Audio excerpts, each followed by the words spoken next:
കാതോട് കാതോരത്തിലെ പാട്ട് കുഞ്ചാക്കോ ഉപയോഗിക്കുമ്പോഴും കുഞ്ചാക്കോയ്ക്ക് സാർ ഒത്തിരി പാട്ട് കൊടുത്തിട്ടുണ്ട്. കുഞ്ചാക്കോയെ ഇത്രയും സ്റ്റാർ ആക്കിയതിൽ സാറിന്റെ പാട്ടുകൾക്ക് ഒരു പങ്കുണ്ട്. അത് കുഞ്ചാക്കോ ജനിച്ചത് തന്നെ അനീതി പ്രാവിലൂടെയാണ്. അതെ അല്ലേ? അതെ. അതിൽ ഒരു രാജമല്ലി ഇപ്പോഴും നമ്മൾ അന്നത്തെ കാലഘട്ടത്തിൽ അതൊരു എന്താ പറയാ, ഒരു ന്യൂജൻ പാട്ടായിരുന്നു. ഇല്ലെങ്കിൽ ന്യൂജൻ ബൈക്കൊക്കെ അതിനകത്ത് ഒരു രാജമല്ലി. അതിന്റെ ഒരു കോമഡി എന്ന് വെച്ച് കഴിഞ്ഞാൽ അന്നത്തെ കാലത്ത് ന്യൂജൻ പാട്ടാണ്, ഇന്നത്തെ കാലത്ത് കുറച്ചൊക്കെ ന്യൂജൻ ആണത്. ഇന്നത്തെ കാലത്തും അതിന്റെ ബാക്ക്ഗ്രൗണ്ട്സ് ഓർക്കസ്ട്രേഷൻ ഒരു ഡിഫറെന്റ് ആയിട്ടുള്ള ഒരു സംഭവമാണ്. നമ്മളങ്ങനെ ഒരു ഒരു എന്ന് പറഞ്ഞിട്ട് തവലയും വെച്ച് വായിക്കാവുന്ന ആ പാട്ട്. എന്താ കുഴപ്പം? നല്ലൊരു ട്യൂണ്, നല്ല ലിറിക്സ് ആണ്. ഒരു അത് എന്ന് പറഞ്ഞിട്ടൊരു പ്രത്യേക ടോണിൽ കീബോർഡിൽ വായിച്ചിരിക്കുക. അപ്പം അത് പക്ഷെ അത് ഓഫ് കോഴ്സ് ജനങ്ങളത് ആക്സെപ്റ്റ് ചെയ്തു. അത് ഐ എം സോ ലക്കി. അതിനെ പടം കൂടി സപ്പോർട്ട് ചെയ്തു. നല്ലൊരു പടം വന്നു. അതിൽ നല്ല പിക്ചറൈസേഷൻ, ഫാസിൽ സാറിൻ്റെ മനോഹരമായിട്ടുള്ള വിഷ്വൽസ് എല്ലാം കൂടിയായപ്പോൾ അത് തകർത്തു. ഓപ്രിയയും ഹിറ്റാണ്. ഇപ്പോഴും നമുക്ക് കാണുമ്പോൾ ഫീൽ ഉണ്ടാകും. ശരിക്കും പറഞ്ഞു കഴിഞ്ഞാൽ അന്ന് ആ പടം ഹിറ്റാക്കിയത് ഓപ്രിയയാണ്. ഓപ്രിയ വാസ് ഭയങ്കര ഹിറ്റാണ്. അപ്പോൾ അന്ന് ഒരു രാജമല്ലി അത്ര അങ്ങോട്ട് ആയിട്ടില്ല. കാരണം അന്ന് ആ ഒരു മെലഡിയും അവരുടെ പടത്തിന്റെ കഥയുമായിട്ട് ബന്ധപ്പെട്ട് കിടക്കുന്നത് ഓപ്രിയയാണ്. കാരണം മൊത്തത്തിലൊരു വിരഹത്തിന്റെ ഫീലാണ് പടത്തിന്റെ ക്ലൈമാക്സ് വരയ്ക്കും അല്ലേ. ക്ലൈമാക്സിലാണ് സംഭവം തളിർത്തത്. അതുവരയ്ക്കും പ്രശ്നമാണ്. അതിന് ഏറ്റവും പറ്റിയ പാട്ട് ഓപ്രിയാണ്. ആ പടത്തിന്റെ കഥ നമ്മളിൽ ഇങ്ങനെ ഹൃദയത്തിൽ ഇങ്ങനെ ഇങ്ങനെ സഞ്ചരിച്ചുകൊണ്ടൊരു വൈബ് ഉണ്ടാക്കിക്കൊണ്ടിരിക്കുന്ന കാലത്ത് ഓപ്രിയ. പക്ഷേ പിന്നീട് കാലം കഴിഞ്ഞു, പടത്തിൻ്റെ സബ്ജക്റ്റ് മാറി, ആൾക്കാരതൊക്കെ മറന്നു, പടം പഴയതായി. ഒരു രാജമല്ലി വരുന്നു. അത് ഇപ്പോഴത്തെ കാലത്തിന് പറ്റിയ ഒരു പാട്ടാണ്. ബൈക്കിലൊക്കെ പോകുമ്പോൾ പിന്നെ അതിനൊരു ഫാൻസി ഉണ്ടല്ലോ. കുറച്ച് പഴയതായാലും അതൊരു പുതിയതായിട്ട് വീണ്ടും പാടുന്നതിൻ്റെ ഒരു സുഖം. അന്നത്തെ ഒരു വലിയ സ്റ്റാറിനെ ആദ്യത്തെ സിനിമയിൽ അവതരിപ്പിക്കുമ്പോൾ കുറച്ച് മനോഹരമായ പാട്ടുകൾ ഉൾപ്പെടുത്തിയിട്ടുണ്ടായിരുന്നു. ഇന്നത് ഭയങ്കര ബിഗ് സ്റ്റാർ ആയിട്ട് മാറിയിട്ടുള്ളതാണ് നമ്മുടെ ഫഹദ് ഫാസിൽ. ഫഹദ് ഫാസിലിന്റെ ഫാസിൽ സാറിന്റെ സിനിമയില് ഞാനത് ആരെ കുറിച്ച് പറഞ്ഞു, അങ്ങനെ ഒരാളെ വളർത്തിയില്ല. എനിക്ക് ഞാൻ ചിന്തിച്ചില്ല കേട്ടോ സത്യം പറഞ്ഞു കഴിഞ്ഞു കഴിഞ്ഞാൽ. ഫഹദിനെ കുറിച്ചിട്ട് ഒരിക്കലും ചിന്തിച്ചില്ല ഞാൻ.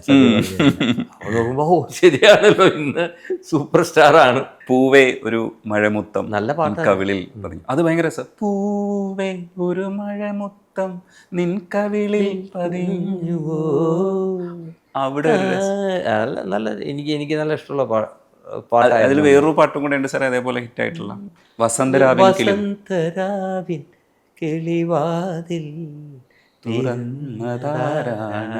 വിജയശ്വാസിന്റെ തുടക്കത്തിലുള്ള പാട്ടുകളിൽ പെട്ട പാട്ടാണ്. പിന്നെ അതിൽ ഗോകുലത്തിൽ താമസിക്കും ഗോപപാലൻ എന്ന് പറഞ്ഞ പാട്ട്. ഇത് ശരിക്കും പറഞ്ഞൊരു തുണ്ടുപാട്ടാണ്. പക്ഷെ അത് ആ പാട്ട് നമ്മളതിൻ്റെ ഓർക്കസ്ട്രേഷനിലോട് കൂടിയിട്ട് അത് പാടിയിരിക്കുന്നത് കേൾക്കണം. അപ്പോൾ അതിൻ്റെ ഒരു സുഖം, ഭയങ്കര സുഖം കേൾക്കാൻ. അതെ, ഈ വസന്തരാവില് തുടങ്ങിയിരിക്കുന്ന ഭയങ്കര രസമാണ്. ആ പിച്ചിങ്ങില്ലേ, അതെനിക്ക് അതുണ്ടോ അതിന് മുമ്പ്? ഉണ്ട്. അത് കഴിഞ്ഞിട്ടാണ്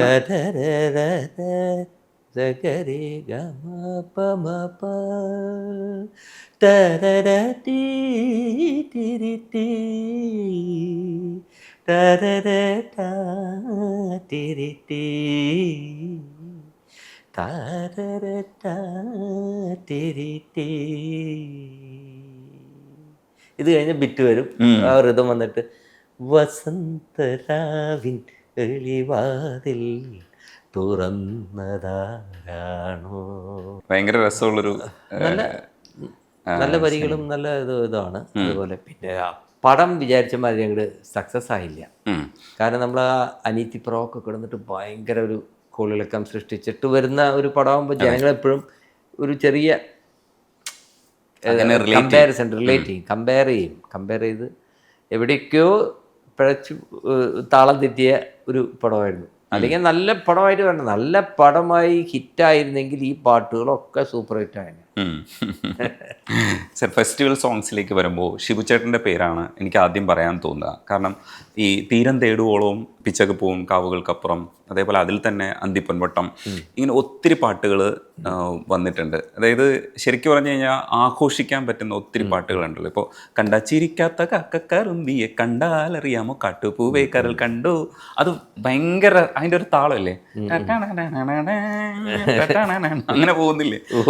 ഇത് മേക്ക് ചെയ്യുമ്പോൾ സമയത്ത് സാറിൻ്റെ ഉള്ളിൽ ഇതേ തരത്തിലുള്ള ഹർഷമായിരിക്കും. നമ്മളിപ്പോൾ കേൾക്കുമ്പോൾ നമ്മളിങ്ങനെ ഇപ്പോഴും ആഗ്രഹിച്ച് ഇങ്ങനെ പാടില്ലേ, അതേ ഹർഷം സാറിന് അത് ഉണ്ടാക്കി കഴിയുമ്പോൾ ഉണ്ടാവുമോ?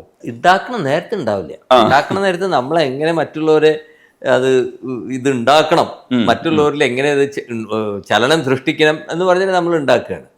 ഉണ്ടാക്കി കഴിഞ്ഞിട്ട് പിന്നീട് റെക്കോർഡ് ചെയ്തിട്ട് ഇത് കേൾക്കുമല്ലോ റീപ്ലേ, അപ്പം നമ്മൾ ഭയങ്കരമായിട്ട് ആസ്വദിക്കും. ഭയങ്കരമായിട്ട് കുറച്ച് ദിവസം അത് തന്നെ കേട്ടുകൊണ്ടിരിക്കും. ഹെഡ്ഫോണിലാണ്, വാക്ക്മാനിൽ ഹെഡ്ഫോൺ വെച്ചിട്ട് ഇത് നടക്കുമ്പോഴൊക്കെ ഇങ്ങനെ കേട്ട് ഭയങ്കരമായിട്ട് ആസ്വദിക്കും. പിന്നെ അത് മറക്കും കുറച്ച് കഴിയുമ്പോൾ.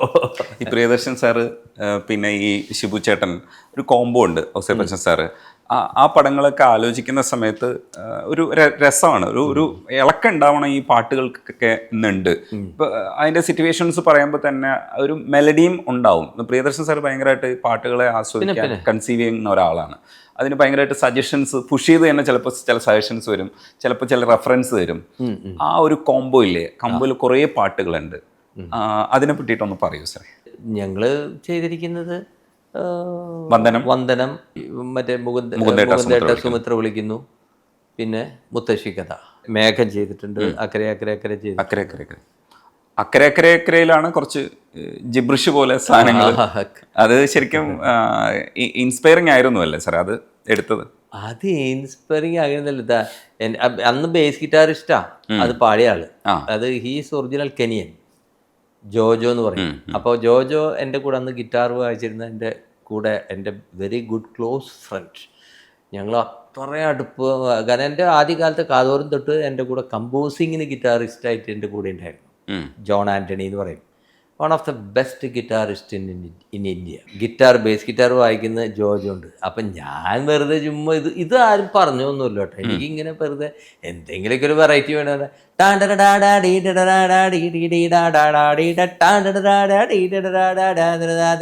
ഇതുവരെയല്ല ഞാൻ ഏതാണ്ട്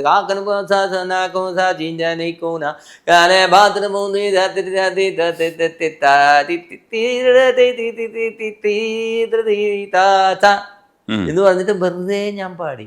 അപ്പൊ നല്ല രസമാണ് സൗണ്ടിങ്. ഇപ്പൊ ഇങ്ങനെയല്ല, ഇതിപ്പോ നമ്മൾ വേണമെന്ന് വിചാരിച്ചിട്ട് ഒറിജിനൽ അറിയാവുന്നതുകൊണ്ട് നമ്മൾ വേണമെന്ന് വിചാരിച്ച് തെറ്റിപ്പാടുന്നതാണ്.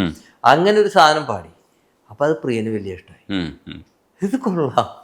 അപ്പൊ ഇത് നമുക്ക് ആരെങ്കിലും ഒരാളെ വെച്ചിട്ട് ഡിഫറെൻ്റ് ഒരാളെ അങ്ങനെ ഇപ്പോൾ മുമ്പിൽ ആളിരിക്കുന്നുണ്ട്, ഇത് ബേസ് ഗിറ്റാർ. പുള്ളിയോട് ഇതിന് നീ വല്ല വരികളും നിങ്ങളുടെ ഭാഷയിലേക്ക് there is a meaning for that. It's not വെറും ജിബ്രീഷ് അല്ല അത്, ഒറിജിനൽ മീനിങ് ഉള്ളതാണ്. അതിന് അർത്ഥമുണ്ട്. എന്താണ് അതിന്റെ അർത്ഥം ചോദിച്ചു കഴിഞ്ഞാൽ നമ്മൾ ചിലപ്പോൾ അടി കിട്ടും.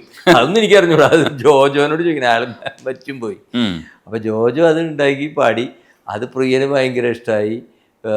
പുള്ളീനെ തന്നെ വെച്ചിട്ട് അത് പിക്ചറൈസ് ചെയ്തു, വിഷ്വൽ ചെയ്ത് പുള്ളിയാണ് അത് പാടുന്നത്. So that's it. ഞാൻ ആദ്യം പറഞ്ഞതുപോലെ യവനകഥയിൽ നിന്ന് വന്ന ഇടയ കന്യക എന്ന് പറയുന്ന പാട്ട് ഡിഫറെൻ്റ് ആയിട്ടുള്ള പാട്ടാണ്. ഇപ്പം ഇത്രയും താളമുള്ള രസമുള്ള പാട്ടുകൾ ഉണ്ടാക്കുമ്പോഴും, ഇപ്പോൾ കവിളിനയിൽ പോലെയുള്ള ഫാസ്റ്റ് ആയിട്ടുള്ള ഭയങ്കര ആൾക്കാരെ രസിപ്പിക്കുന്ന പാട്ട് ഉണ്ടാക്കുമ്പോഴും ഈ യവനകഥയിൽ ഒരുപാട് കാലം എക്സിസ്റ്റ് ചെയ്യുമെന്ന് ഞാൻ വിശ്വസിക്കുന്ന ഒരു പാട്ടാണ്.